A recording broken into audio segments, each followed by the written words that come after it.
failure to raise the U.S. debt ceiling could damage not only the United States, but the rest of the global economy. Here's the International Monetary Fund chief, Christine Lagarde. And the transitions that I'm talking about are not going to last for 1 or 2 years.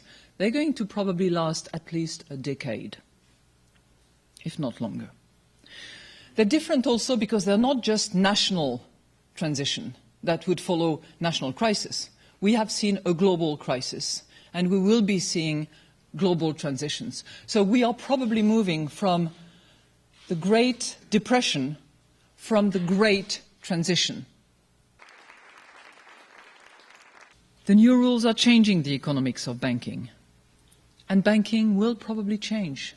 It is likely that some of the largest banking institutions will not do as much by way of financing infrastructure project, for instance, or project financing, or mortgage lending.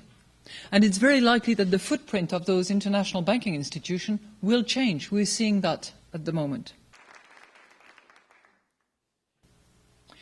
And in this vein, China needs to keep moving to a growth path that will be less based on credit growth, which has, hit about 180% of GDP at the moment, and more on higher productivity, higher incomes, and higher consumption. That means what? That means liberalizing interest rate. That means ramping up financial sector oversight, opening up protected sectors to private initiatives, and further strengthening the social safety net. All these transitions, all these massive changes are not going to be fast, are not going to be easy. And the countries will likely spend the rest of the decade adjusting to the new reality. And as part of that adjustment, they're going to need to cooperate with each other.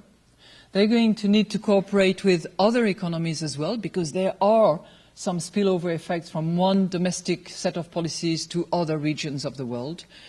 You will be reading now and in the next few weeks or months, books that are beginning to be published about the virtue of, retiring to your own turf. Less opening of the markets, more protection, more restrictions, reindustrialization here and there. Well, that's probably because the global financial crisis has shaken the faith of many in the virtues of being open and engaged with the world.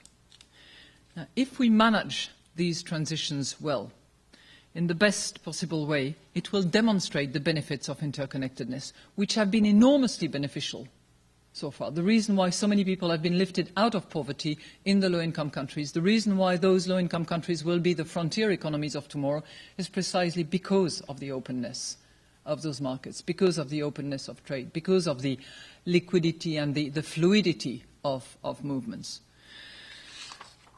Now, this can only be done if countries work together, in the belief that mutual help is also going to be the best form of self-help. The ongoing political uncertainty over the budget, over the debt ceiling, does not help. The government shutdown is bad enough, but failure to raise the debt ceiling would be far worse and could very seriously damage not only the US economy, but also the entire global economy.